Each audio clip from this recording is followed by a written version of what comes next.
We are now less than a week away from Election Day, and we are taking a closer look at all of the issues that voters are examining. And today we're looking at the city's Black community and what they are looking for in their next mayor. According to the 2020 census, the Black population in the city is about 1.8 million. That's about 20% of the city's total population.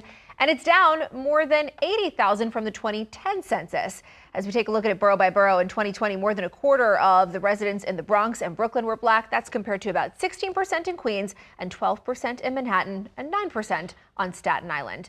Joining me now to discuss the top issues is Marc Morial, the president and CEO of the National Urban League. Marc, it's great to see you. Thanks for having me. Good to be here on New York One. It's fabulous to have you here. Let's start with the issues. What are you hearing? What is driving voters to the polls this year? So affordability, the cost of housing, just making ends meet, number one. Number two, the climate of the attacks on equal opportunity and diversity and democracy, and public safety and quality of life issues.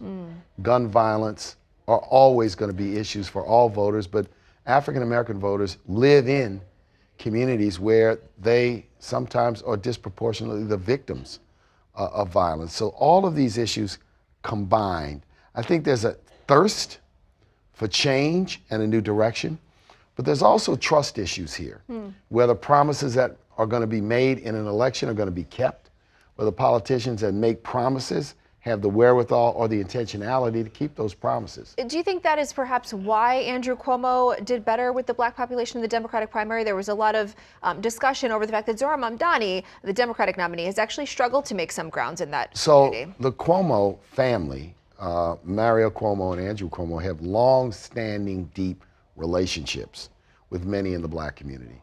And those long-standing, deep relationships have translated to African American voters voting Cuomo a number of times over a long period of time. So when you start with that, you start with a built-in advantage. Now, on the other hand, Mamdani's come with a new message that has great appeal for young voters. He's engaged with younger voters in a very definitive way, including younger African American voters. The Black community should not be seen in New York as monolithic, as sort of marching to the beat of any single drum or marching to the beat of any single leader or set of leaders.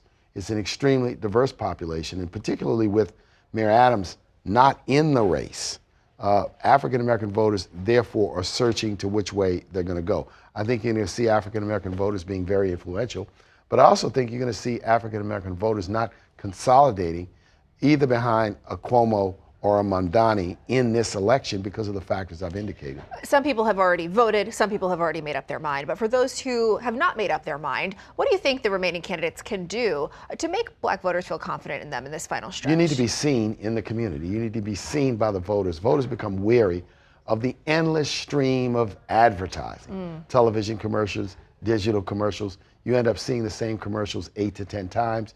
You end up seeing the same messages 8 to 10 times. I think direct engagement with voters in neighborhoods, in places where those voters are, I think is what is important down the stretch.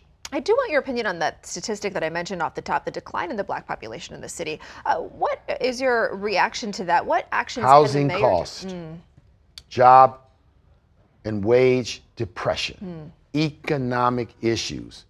Voters and people are looking for a less expensive place where they can afford the rent, where commuting times and transportation, where better paying jobs might be within reach. New York is an incredibly great city, but it's also a city that can be expensive. And I feel strongly that our leaders over the past 15 to 20 years have failed to address the housing crisis, not only in New York City, but in America. Consider this number. Housing costs, on average, have gone up 5 times since the year 2000. 5 times, rather, the rate of increase in income.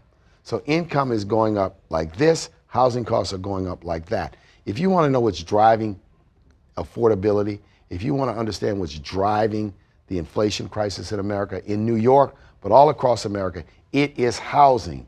So I think that the candidates also ought to come up with, if you will, definitive long-term solutions to this housing crisis and not quick fix or, if you will, fast promises that might work in the short run, but not in the long run. No, it's all connected. And as you pointed out, if you're in a neighborhood that perhaps is a food desert, that impacts your long-term health. So everything is really connected here. In our final couple moments, I know you were a mayor of New Orleans, not New York City, but you have a unique perspective here. Any final advice or any final observations? It is a hard job. Yeah. It's the hardest job in America. I got elected as a young person. I was 35 when I got elected mayor of New Orleans. And there were a lot of strikes against me in terms of whether I had what it took to do the job. Now, I beat the expectations. I beat the odds. I left office with a 70% approval rating. It's a tough job. What I hope is, no matter what the outcome, that people will consolidate and unite behind the winner and give the winner an opportunity to get their program in place. This is what's important.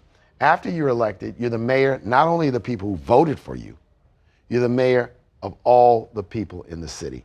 And building that. So I think voters should passionately support their candidate, but after the election, can people unite? Marc, a great note to leave it on. Thank you so much Thank for you so your insights. much.